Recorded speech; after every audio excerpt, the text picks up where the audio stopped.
भक्तजनों, आज बृहस्पतिवार के दिन आप बृहस्पति देव की बड़ी ही दुर्लभ कथा सुनेंगे। इस कथा को सुनने से भक्तों की सभी मनोकामनाएं भगवान बृहस्पति देव की कृपा से पूर्ण हो जाती हैं। तो आइए बड़ी ही श्रद्धा और प्रसन्न चित्त मन से इस कथा को सुनते हैं। भारतवर्ष में एक प्रतापी और दानी राजा राज्य करता था। वह नित्य गरीबों और ब्राह्मणों की सहायता करता था। यह बात उसकी रानी को अच्छी नहीं लगती थी। वह न ही गरीबों को दान देती, न ही भगवान का पूजन करती थी और राजा को भी दान देने से मना किया करती थी। एक दिन राजा शिकार खेलने वन को गए हुए थे तो रानी महल में अकेली थी। उसी समय बृहस्पति देव साधु वेश में राजा के महल में भिक्षा लेने के लिए गए और भिक्षा मांगी तो रानी ने भिक्षा देने से इनकार कर दिया और कहा, हे साधु महाराज, मैं तो दान पुण्य से तंग आ गई हूँ। मेरा पति सारा धन लुटाते रहते हैं। मेरी इच्छा है कि हमारा धन नष्ट हो जाए, फिर न रहेगा बांस न बजेगी बांसुरी। साधु ने कहा, देवी तुम तो बड़ी विचित्र हो। धन संतान तो सभी चाहते हैं, पुत्र और लक्ष्मी तो पापी के घर भी होने चाहिए। यदि तुम्हारे पास अधिक धन है तो भूखों को भोजन दो, प्यासों के लिए प्याऊ बनवाओ, मुसाफिरों के लिए धर्मशालाएं खुलवाओ। जो निर्धन अपनी कुंवारी कन्याओं का विवाह नहीं कर सकते उनका विवाह करा दो। ऐसे और कई काम हैं जिनके करने से तुम्हारा यश लोक और परलोक में फैलेगा। परंतु रानी पर उपदेश का कोई प्रभाव नहीं पड़ा। वह बोली, महाराज आप मुझे कुछ न समझाएं, मैं ऐसा धन नहीं चाहती जो हर जगह बांटती फिरूं। साधु ने उत्तर दिया, यदि तुम्हारी ऐसी इच्छा है तो तथास्तु। तुम ऐसा करना कि बृहस्पतिवार को घर लीपकर पीली मिट्टी से अपना सिर धोकर स्नान करना, भट्टी चढ़ाकर कपड़े धोना। ऐसा करने से आपका सारा धन नष्ट हो जाएगा। इतना कहकर वह साधु महाराज वहाँ से आलोक हो गए और साधु के अनुसार कई बातों को पूरा करते हुए रानी को केवल 3 बृहस्पतिवार ही बीते थे कि उसकी समस्त धन संपत्ति नष्ट हो गई। भोजन के लिए राजा का परिवार तरसने लगा। तब एक दिन राजा ने रानी से बोला कि हे रानी, तुम यहीं रहो, मैं दूसरे देश को जाता हूँ क्योंकि यहाँ पर सभी लोग मुझे जानते हैं, इसलिए मैं कोई छोटा कार्य नहीं कर सकता। ऐसा कहकर राजा परदेश चला गया। वहाँ वह जंगल से लकड़ी काट कर लाता और शहर में बेचता था। इस तरह वह अपना जीवन व्यतीत करने लगा। इधर राजा के परदेश जाते ही रानी और दासी दुखी रहने लगी। एक बार जब रानी और दासी को 7 दिन तक बिना भोजन के रहना पड़ा तो रानी ने अपनी दासी से कहा, हे दासी, पास ही के नगर में मेरी बहन रहती है, वह बड़ी धनवान है, तू उसके पास जा और कुछ लेकर आ ताकि थोड़ा बहुत गुजार बसर हो सके। रानी दासी की बहन के पास गई।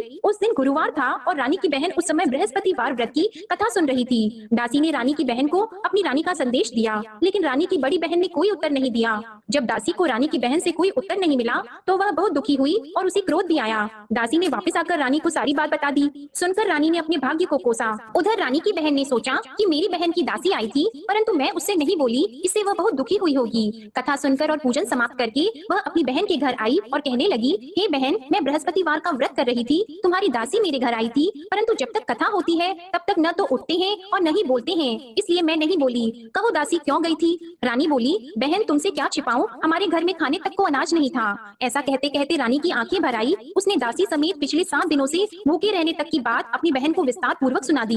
रानी की बहन बोली, देखो बहन, भगवान बृहस्पति सबकी मनोकामना को पूर्ण करते हैं। देखो शायद तुम्हारे घर में अनाज रखा हो। पहले तो रानी को विश्वास नहीं हुआ, पर बहन के आग्रह करने पर उसने अपनी दासी को अंदर भेजा तो उसे सचमुच अनाज से भरा एक घड़ा मिल गया। यह देखकर दासी को बड़ी हैरानी हुई। दासी रानी से कहने लगी, हे रानी, जब हमको भोजन नहीं मिलता तो हम व्रत ही तो करते हैं, इसलिए क्यों न इनसे व्रत और कथा की विधि पूछ ली जाए ताकि हम भी व्रत कर सकें। तब रानी ने अपनी बहन से बृहस्पतिवार व्रत के बारे में पूछा। उसकी बहन ने बताया, बृहस्पतिवार के व्रत में चने की दाल और मुनक्का से विष्णु भगवान का केले की जड़ में पूजन करें तथा दीपक जलाएं, व्रत कथा सुने और पीला भोजन ही करें। इससे बृहस्पति देव प्रसन्न होते हैं। और व्रत और पूजन विधि बताकर रानी की बहन अपने घर को लौट गई। 7 दिन के बाद जब गुरुवार आया तो रानी और दासी ने व्रत रखा। घुड़साल में जाकर चना और गुड़ लेकर आई, फिर उससे केले की जड़ तथा विष्णु भगवान का पूजन किया। अब पीला भोजन कहाँ से आए, इस बात को लेकर दोनों बहुत दुखी थी। क्योंकि उन्होंने व्रत रखा था इसलिए बृहस्पति देव उनसे प्रसन्न थे, इसलिए वे एक साधारण व्यक्ति का रूप धारण करके 2 थालों में सुंदर पीला भोजन दासी को दे गए।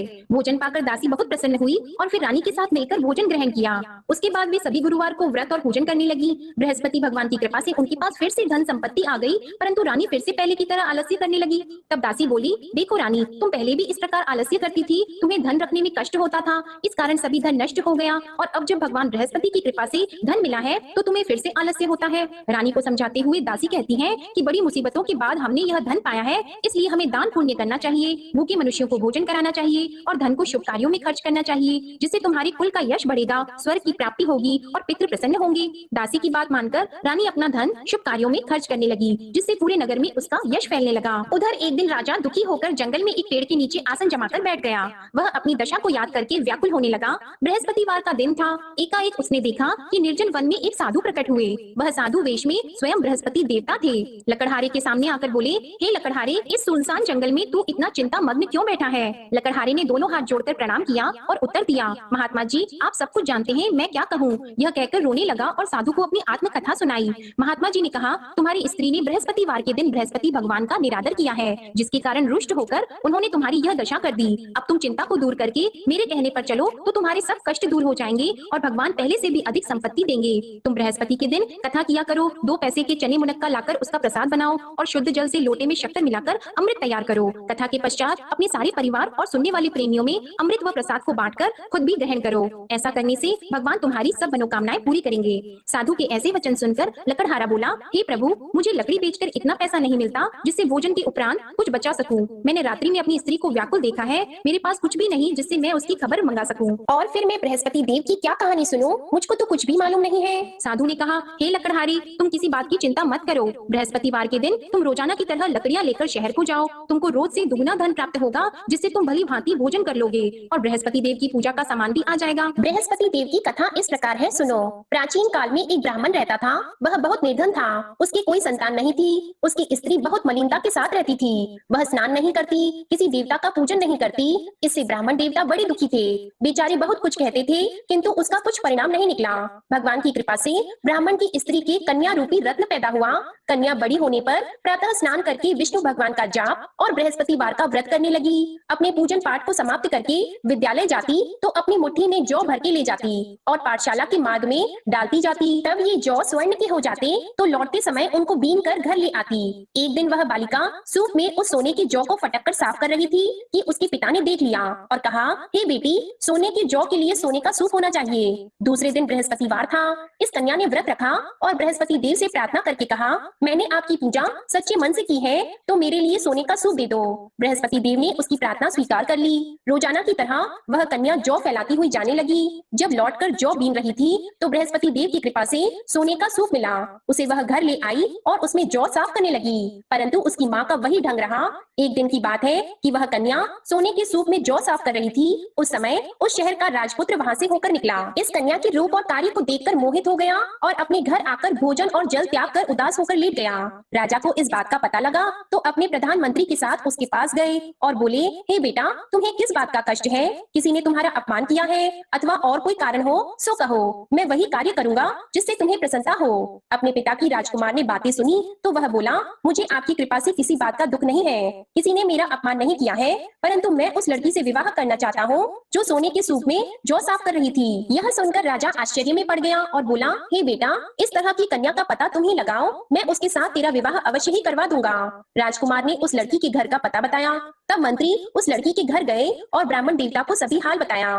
ब्राह्मण देवता राजकुमार के साथ अपनी कन्या का विवाह करने के लिए तैयार हो गए तथा विधि विधान के अनुसार ब्राह्मण की कन्या का विवाह राजकुमार के साथ हो गया। कन्या के घर से जाते ही पहले की भांति उस ब्राह्मण देवता के घर में गरीबी का निवास हो गया। अब भोजन के लिए भी अन्न बड़ी मुश्किल से मिलता था। एक दिन दुखी होकर ब्राह्मण देवता अपनी पुत्री के पास गए। बेटी ने पिता की दुखी अवस्था को देखा और अपनी माँ का हाल पूछा। तब ब्राह्मण ने भी सभी हाल कहा। कन्या ने बहुत सा धन देकर अपने पिता को विदा कर दिया। इस तरह ब्राह्मण का कुछ समय सुखपूर्वक व्यतीत हुआ। कुछ दिन के बाद फिर वही हाल हो गया।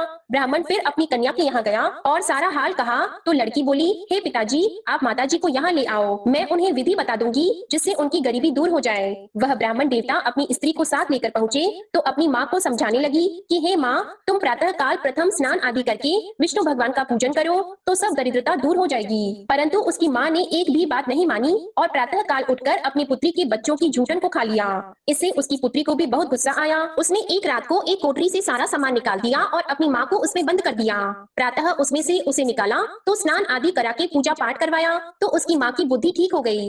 इसके बाद वह नियम से पूजा पाठ करती और प्रत्येक बृहस्पतिवार को व्रत रखने लगी। इस व्रत के प्रभाव से उसकी माता और पिता बहुत ही धनवान और पुत्रवान हो गए और बृहस्पति देवता के प्रभाव से इस लोक के सुख को भोगकर अंत में स्वर्ग को प्राप्त हुए। इस तरह कहानी कहकर साधु देवता वहाँ से अंतर्ध्यान हो गए। धीरे धीरे समय व्यतीत होने पर फिर वही बृहस्पतिवार का दिन आया। लकड़हारा जंगल से लकड़ी काटकर किसी शहर में बेचने गया। उसे उस दिन और दिन से अधिक पैसा मिला। राजा ने चना गुड़ आदि लाकर गुरुवार का व्रत किया। उस दिन से उसके सभी क्लेश दूर हो गए, परंतु जब दोबारा गुरुवार का दिन आया तो बृहस्पतिवार का व्रत करना भूल गया। इस कारण बृहस्पति भगवान नाराज हो गए। उस दिन उस नगर के राजा ने विशाल यज्ञ का आयोजन किया था तथा शहर में ये घोषणा करा दी कि कोई भी मनुष्य अपने घर में भोजन न बनवाए, न आग जलाए, समस्त जनता मेरे यहाँ भोजन करने आए। इस आज्ञा को जो न मानेगा उसे फांसी की सजा दी जाएगी। इस तरह की घोषणा व्यवस्था संपूर्ण नगर में करवा दी गई। राजा की आज्ञा के अनुसार शहर के सभी लोग भोजन करने गए, लेकिन लकड़हारा कुछ देर से पहुंचा, इसलिए राजा उसको अपने साथ घर लेके गए और ले जाकर भोजन करा रहे थे तो रानी की दृष्टि उस खूंटी पर पड़ी जिस पर उसका हार लटका हुआ था।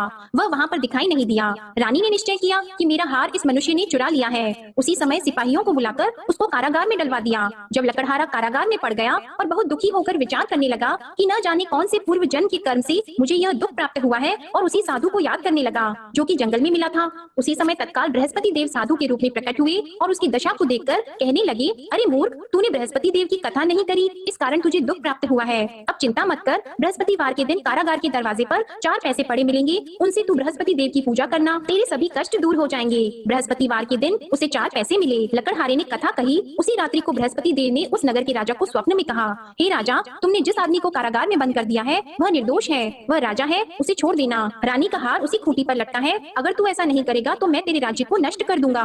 इस तरह रात्रि के स्वप्न को देखकर राजा प्रातःकाल उठा और खूंटी पर हार देखकर लकड़हारे को बुलाकर क्षमा मांगी और लकड़हारे को योग्य सुंदर वस्त्र आभूषण देकर विदा कर दिया। बृहस्पति देव की आज्ञा के अनुसार लकड़हारा अपने नगर को चल दिया। राजा जब अपने नगर के निकट पहुंचा तो उसे बड़ा आश्चर्य हुआ। नगर में पहले से अधिक बाग, तालाब, कुएं तथा बहुत सी धर्मशाला, मंदिर आदि बन गई हैं। राजा ने पूछा, यह किसका बाग और धर्मशाला है? तब नगर के सब लोग कहने लगे, यह सब रानी और बंदी के हैं। तो राजा को आश्चर्य हुआ और गुस्सा भी आया। जब रानी ने यह खबर सुनी कि राजा आ रहे हैं तो उन्होंने दासी से कहा, हे दासी, देख राजा हमको कितनी बुरी हालत में छोड़ गए थे, हमारी ऐसी हालत देखकर वह लौट न जाएं, इसलिए तू दरवाजे पर खड़ी हो जा। आज्ञा के अनुसार दासी दरवाजे पर खड़ी हो गई। राजा आए तो उन्हें अपने साथ लेकर आई। तब राजा ने क्रोध करके अपनी रानी से पूछा कि यह धन तुम्हें कैसे प्राप्त हुआ है? तब उन्होंने कहा, हमें यह सब धन बृहस्पति देव के इस व्रत के प्रभाव से प्राप्त हुआ है। राजा ने निश्चय किया कि 7 रोज बाद तो सभी बृहस्पति देव का पूजन करते हैं, परंतु मैं प्रतिदिन दिन में 3 बार कहानी और रोज व्रत किया करूंगा। अब हर समय राजा के दुपट्टे में चने की दाल बंदी रहती और दिन में 3 बार कहानी कहते।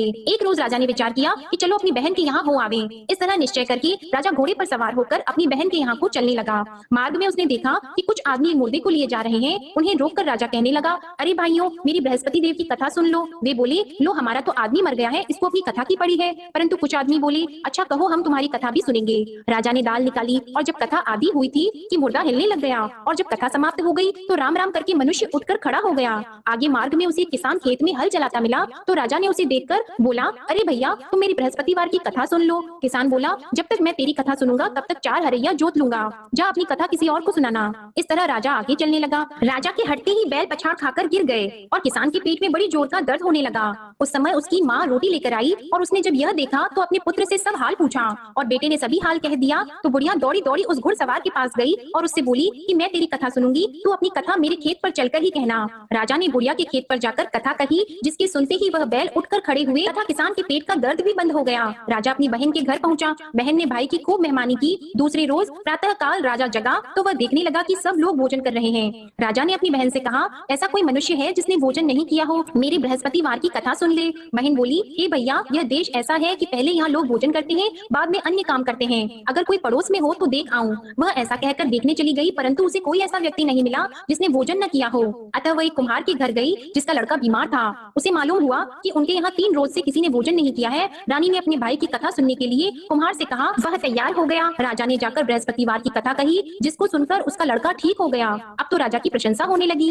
एक रोज राजा ने अपनी बहन से कहा कि हे बहन, हम अपने घर को जाएंगे, तुम भी तैयार हो जाओ। राजा की बहन ने अपनी सास से कहा तो सास ने कहा, हाँ चली जा, परंतु अपने लड़कों को मत ले जाना, क्योंकि तेरे भाई की कोई औलाद नहीं है। बहन ने अपने भैया से कहा, हे भैया, मैं तो चलूंगी पर कोई बालक नहीं चलेगा। तो राजा बोला, जब कोई बालक नहीं चलेगा तब तुम ही क्या करोगी? बड़े दुखी मन से राजा अपने नगर को लौट आया। राजा ने अपनी रानी से कहा, हम निर्वंशी हैं, हमारा मुंह देखने का धर्म नहीं है और कुछ भोजन आदि नहीं किया है। रानी बोली, हे प्रभु, बृहस्पति देव ने हमें सब कुछ दिया है, वह हमें औलाद अवश्य देंगे। उसी रात को बृहस्पति देव ने राजा से स्वप्न में कहा, हे राजा उठो, सभी सोच त्याग दो, तेरी रानी गर्भ से है। राजा को यह बात सुनकर बड़ी खुशी हुई। 9वें महीने में उसके गर्भ से एक सुंदर पुत्र पैदा हुआ। तब राजा बोला, हे रानी, स्त्री बिना भोजन के रह सकती है पर बिना कहे नहीं रह सकती। जब मेरी बहन आएगी तुम उससे कुछ मत कहना। रानी ने सुनकर हाँ कर दिया। जब राजा की बहन ने यह शुभ समाचार सुना तो वह वह बहुत खुश हुई और बधाई लेकर अपने भाई के यहाँ आई। तभी रानी ने कहा, घोड़ा चढ़कर तो नहीं आई है, गधा चढ़कर आई है। राजा की बहन बोली, भाभी मैं इस प्रकार न कहती तो तुम्हें औलाद कैसे मिलती। बृहस्पति देव ऐसे ही हैं, जैसी जिसके मन में कामनाएं हैं सभी को पूर्ण करते हैं। जो सद्भावना पूर्वक बृहस्पतिवार का व्रत करता है